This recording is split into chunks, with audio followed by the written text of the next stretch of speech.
अस्सलामु अलैकुम वरहमतुल्लाहि वबरकातुहू। ख़वातीन व हज़रात, आपको टाइटल और थंबनेल से पता चल ही गया होगा कि हम कुरान की क्लासेस अपने इस चैनल पर शुरू कर रहे हैं।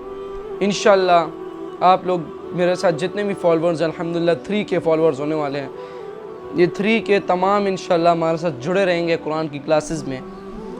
कभी प्रीमियर किया करेंगे, कभी ऐसे ही अपलोड कर दिया करेंगे। इसमें ऐसा होगा कि आपने सुना होगा हमारे बहुत फेमस इस्लामिक स्कॉलर डॉक्टर इसरार अहमद रहमतुल्लाह अलैह, अल्लाह उनके दर्जात को बुलंद फरमाए, तो उनको बयान और कुरान भी कहा जाता है। तो उनके कुरान के लेक्चर्स आपको पता है हर जगह पर रिकॉर्डेड हैं।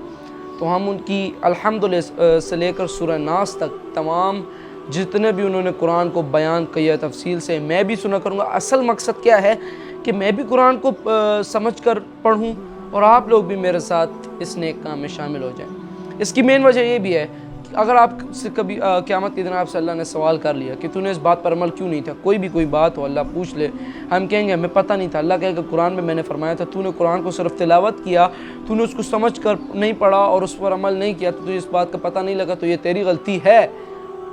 तू दुनिया के पीछे पड़ा रहा, तूने कुरान को वक़्त नहीं दिया, इसको समझ कर नहीं पढ़ा, इसलिए हमसे सवाल हो सकते हैं ख़वातीन हज़रात। तो इसलिए मेरी आपसे इल्तिजा है, कुरान को समझकर, ये लाजमी नहीं आप मेरे लेक्चर्स लेकर ही कुरान को समझकर पढ़ें, लेकिन अगर अब आप हमारा और आपके एक बॉन्ड बना हुआ है, तो हमें चाहिए कि इस अल्लाह के दीन को आगे फैलाएं।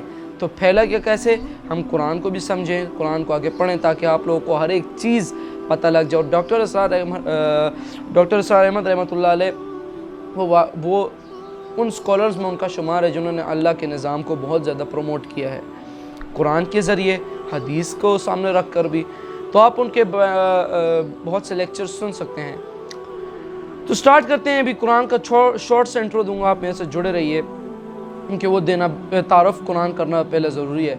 कुरान वो किताब है जो कि ये एक कलाम है, अल्लाह रब्बुल इज़्ज़त का कलाम किया, जो अल्लाह ने अपने बंदों को अल्लाह ने ये ख़ुद कलाम किया है, फिर अल्लाह के बंदों ने उसे लिखा है और हमारे पास आज एक प्रिंटेड फॉर्म में मौजूद है। कुरान एक आखिरी किताब है और इस आखिरी किताब की दलील ये है कि हमारे आखिरी नबी हज़रत मोहम्मद सल्लल्लाहु अलैहि वसल्लम पर ये नाजिल हुई ये किताब।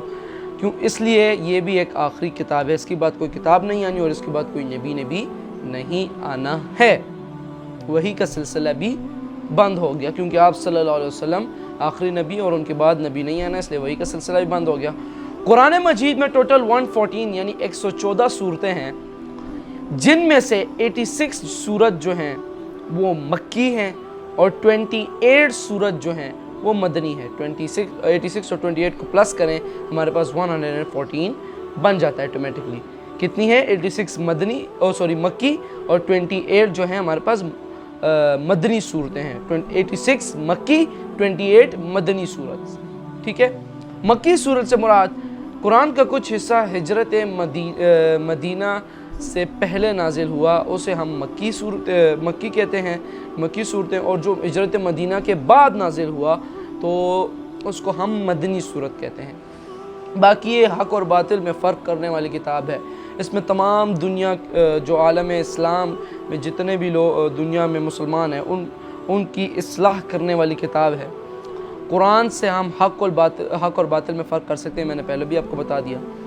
कुरान के ज़रिए हम अपनी राह को सीधा कर सकते हैं और कुरान में अल्लाह रब्बुल इज़्ज़त की शरीयत जो हमारे पास है, अल्लाह के अहकामात हैं, उनको फॉलो करके ही हमें अपने निज़ाम को चलाना है। वरना अगेंस्ट कुरान जो काम होता है वो बिल्कुल हराम है, नाजायज़ है। अगेंस्ट कुरान, अगेंस्ट हदीस कोई काम भी होता है तो फिर आप देख सकते हैं।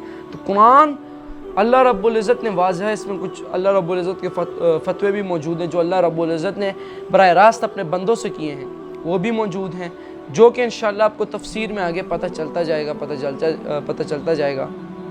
बाकी कुरान में आयात की तादाद में बहुत से इख्तलाफ है उलमाओं का। कुछ कहते हैं 6666 हैं, कुछ कहते हैं 6326 हैं, कुछ कहते हैं कितने हैं, लेकिन 6000 से अबव ही हैं। आप यही समझ लें 6000 से अबव है कुरान की आयात की तादाद। और बाकी अगर मैं आपको बताऊं तो कुरान मजीद में तकरीबन شروع ہوتا ہے الحمدللہ رب العالمین سے، یعنی سورہ فاتحہ سے، اور سورہ فاتحہ کے بارے میں بھی انشاءاللہ آپ کو پتہ چلے گا۔ سورہ فاتحہ کا مطلب ہے کہ اس کو کنجی بھی کہتے ہیں، یعنی سٹارٹنگ، تو قرآن کی سٹارٹنگ یہاں سے ہوئی اور ختم ہوتا ہے قرآن سورہ ناس پر۔ اور قرآن کی سب سے پہلی آیات جو تھیں، یعنی جو پہلی وحی آپ صلی اللہ علیہ وسلم پر نازل ہوئی، وہ سورہ علق کی تھی، جس میں اقرأ بسم ربک الذی خلق، خلق الانسان من علق، اقرأ وربک الاکرم الذی علم بالقلم علم الانسان ما لم یعلم، یعنی علم کے متعلق کچھ آیات تھی جو آپ صلی اللہ علیہ وسلم پر نازل ہوئیں۔ یہاں سے قرآن کا سلسلہ جاری ہوا۔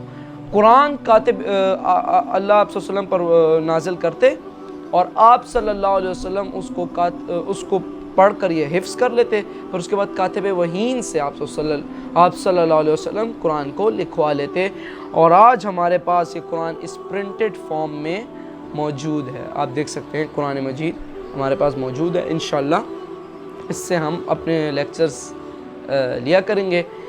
باقی انشاءاللہ بیان القرآن جلدی سے شروع ہوگا۔ میں نے آپ کو بہت ٹائم، میں نے اس فرائیڈے سے آپ کو کہا تھا کہ سٹارٹ کریں گے، لیکن میرے پاس قرآن کا کوئی سیٹ اپ موجود نہیں تھا بیان القرآن کا، کہ آپ لوگوں کو کوئی مسئلہ نہ ہو قرآن کی آیات سننے میں، وہ میرے پاس موجود نہیں تھا سلسلہ۔ الحمدللہ سارا سیٹ اپ ہو گیا ہے۔ بیک دا کیمرہ میں نے کچھ سپیکر سیٹ کیے ہیں، کچھ اور بھی چیزیں سیٹ کی ہیں تاکہ آپ لوگوں کو بالکل کلیئر آواز آئے، اور میں بھی آپ کو اگر کوئی بات کہوں وہ بھی آپ کو کلیئر آئے۔ تو ملتے ہیں آپ لوگوں سے سیشن نمبر 2 میں، یعنی قرآن کی فرسٹ کلاس میں ڈاکٹر اسرار احمد رحمۃ اللہ علیہ کے ساتھ۔ تب تک کے لیے اللہ حافظ۔ وما علینا الا البلاغ المبین۔ صلی اللہ علیہ وسلم۔